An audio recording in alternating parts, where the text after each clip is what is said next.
All right, guys, sitting in the truck. It was just in the shop for a little over a week because I've had this little shake since last February, and we've been trying to figure it out. Went through the whole driveline, transmission, and it's still there. So it went in for open heart surgery, and it found 2 injectors kind of on their way out, and worked out a warranty deal and all 6 new injectors, and apparently it runs super smooth, like better than it did when it was first rebuilt. So let's see how it sounds.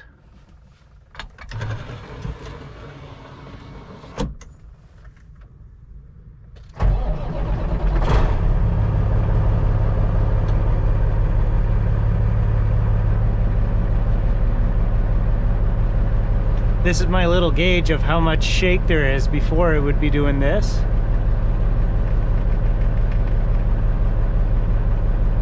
But now it's barely moving. Still a little vibration, but it's not near as bad as it was, and this is pretty, I would say that's pretty standard vibration. There's not much heat in it right now, but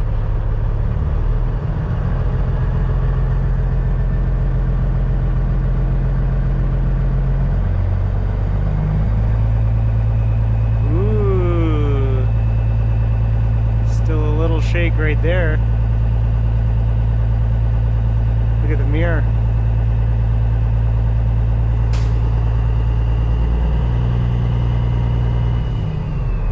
Okay. Well, we'll see how it works.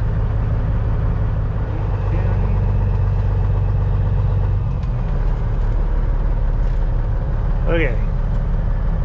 She's not quite warmed up, but I got a load that's been waiting to go since this morning, and it is already after 2. So I gotta, transmission. That's even tighter than before.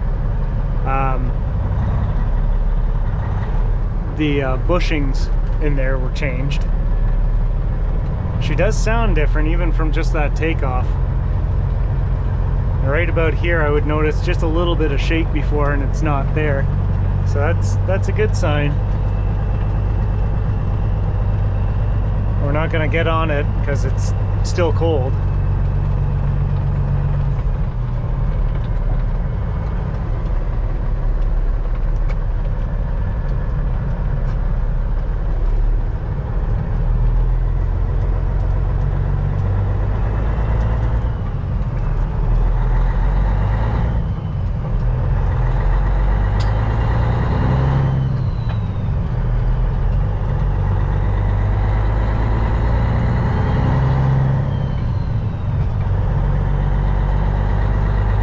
This shifter is a lot tighter than it was. That's nice. You may have noticed in previous videos between the new transmission and now, it would get a little bit of a rattly sound out of it. I don't think it's gonna happen like that anymore.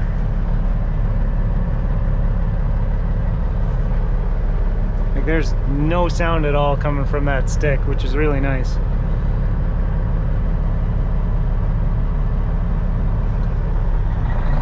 Whoops, high range.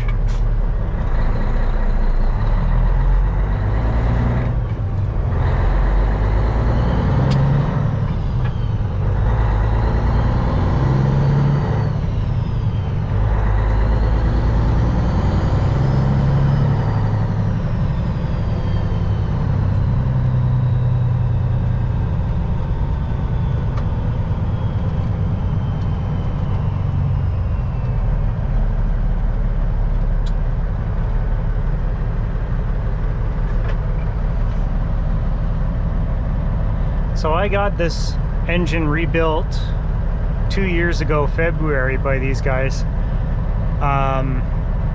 And I mean, I had a 650 horsepower backyard tune on it from the moment I bought it, basically.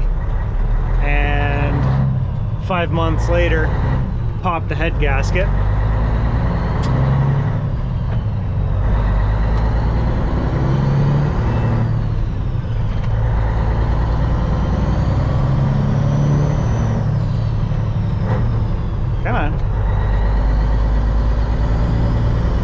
they opened it up from popping the head gasket, they opened it up, and a couple of the liners were dropped below spec, and it was time for a full rebuild, so it got rebuilt. Went single turbo, and again a 650 horsepower tune, and I picked it up that day and everything was fine, but it didn't seem to have all that much power. But I mean, it's a brand new engine, you don't really want to push it too hard. And he said give it like 10,000 kilometers or so, and the power will start to kick in. And I don't know how that works, but he wasn't wrong.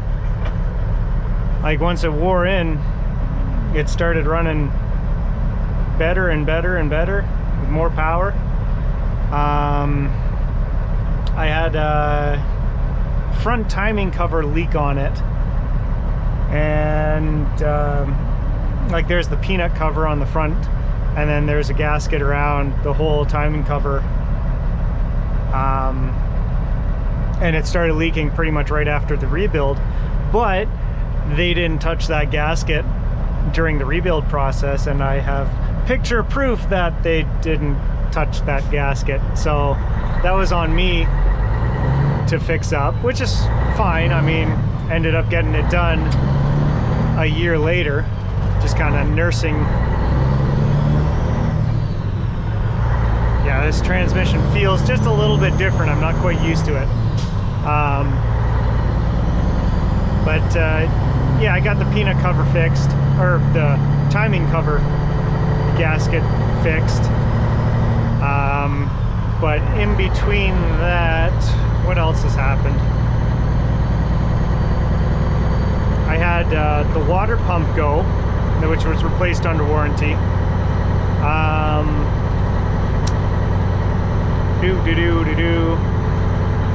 One of the exhaust manifold gaskets, sorry, one of the bolts, no, the gasket actually did start leaking, so that was changed under warranty. Not a big deal, of course.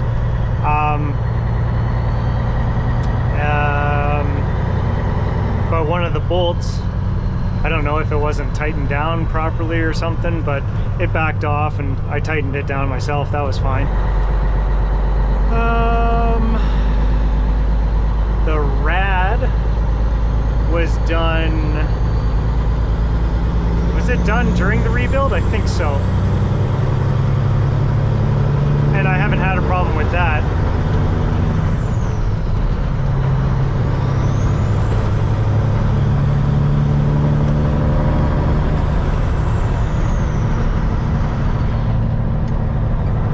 It's still a little cold, so I'm not going to push it. But let's get some heat in here. My toes are chilly. I'm just going from one side of the engine to the other, trying to figure out everything that's happened to it. And I mean, I burst a couple coolant hoses. Never drained the system. Caught it before everything was drained out.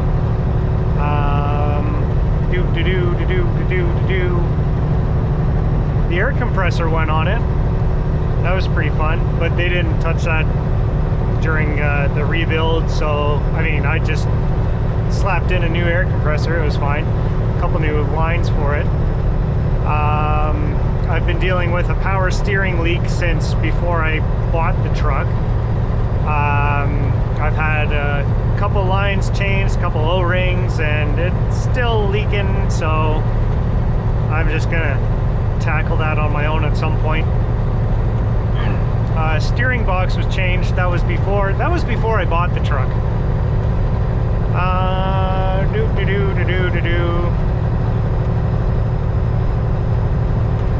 What else?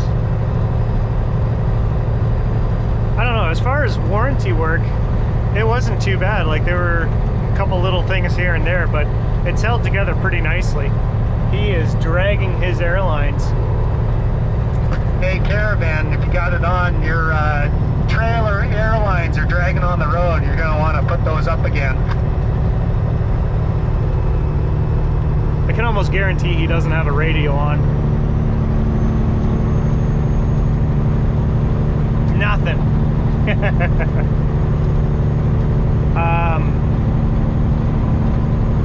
Yeah, so got a rebuild two years ago February, and then come next February I finally got around to getting the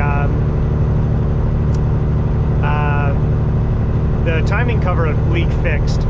So I did that, and it was a year since the rebuild, so got the overhead done, and I had something going on with the transmission. I think it was just a little leak at the gasket. I think the tower was leaking. But to actually change it out, knowing that I was going to get a new transmission pretty soon down the line because it wasn't staying in 3rd and 7th gear, they just kind of resealed that. But the driveline itself wasn't touched, but then both of my rear ends were leaking, so they resealed those. And pretty much right after that, I started getting this little shake when I'm traveling 110 kilometers an hour, 3/4 throttle. And we were trying to figure it out. Like, we went for a road test and got it to do the shake, but nothing showed on the laptop of what's going on or anything. So I sent in the driveline to be balanced, and that came back fine, but the shake was still there. The rear ends, they were both replaced within the last 2 years at different times, so I don't think it's in that. But after the road test, we kind of determined it's probably in the transmission or the clutch or something, and we're like, okay, we'll get a new slap a new transmission in there at some point. It wasn't until last fall, I think it was September/October, yeah, that I put in the new that we got the new transmission put in. New clutch, new transmission, driveline was balanced, everything checked out, and it still had that shake. So, like, through the process of elimination, it's kind of down to open heart surgery. So finally got it into the shop, and like, I wanted to check the overhead just in case something was accidentally like if the adjustment wasn't quite right. So got that checked, and then pull the injectors and send them out to get tested, because just within the last couple weeks before dropping it off at the shop, I had a problem where it was running on 5 cylinders in the morning and leaving a bunch of haze, and yeah, just not running how it's supposed to. I'm gonna back off this guy a bit because he's got a giant snow mound on the top of his trailer, and that's liable to come off at some point.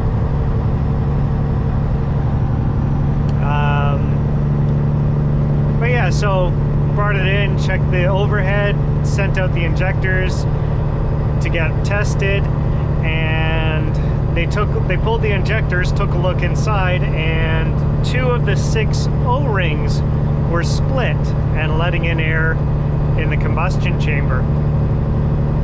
And I'm like, okay. Yeah, so they were thinking that was the cause of the problem, and there's no sense in sending the injectors out. And I'm like, well, they're already out. I'll eat the extra cost to get them sent out and tested. That's fine.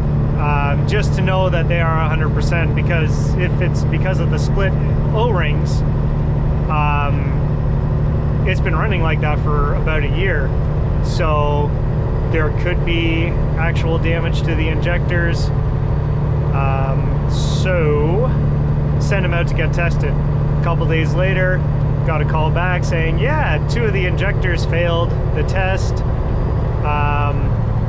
One was sticking at idle, and the other one was not working quite right at the high end. So I had this shake at idle, and I was trying to figure it out, and I actually got a cutout test done at CAT, and at 700, 800 RPMs ish, number 6 injector was not firing.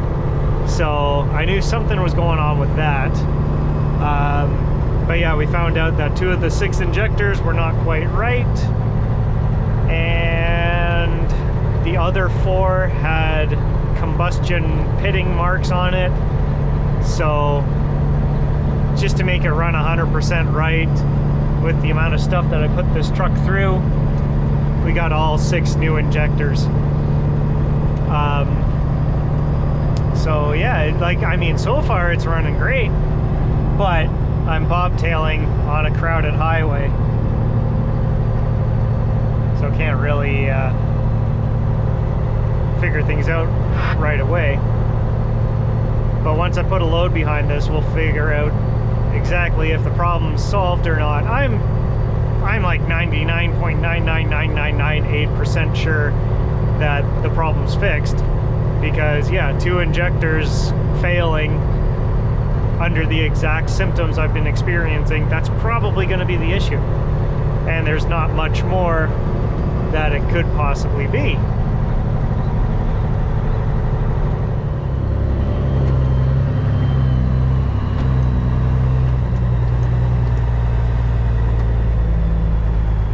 It's a little chilly for a double window drop. We're gonna see how she sounds with an actual load behind her.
Back in the lane I was already in.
stumble, but a little kind of a shake.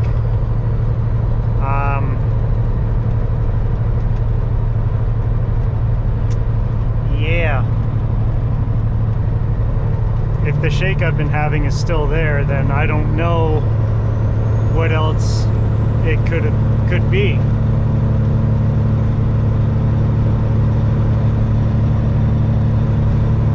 I'm wondering if the wiring has been done under the engine. I haven't got the bill back for the new injectors yet. I don't think they redid the wiring, or he would have told me. So if the stumble is still there, like you can't tell in the camera, you can feel it in your butt though. There it is, the little stumble, it's still there. All right. Okay. I mean, it's running way better than it was before. I mean, 2 injectors being bummed, that's gonna make an issue. But I'm still getting this little stumble. So I don't know, I might throw in a wiring harness. Just start firing the parts cannon. It's my brain is stumped. I don't know what's going on.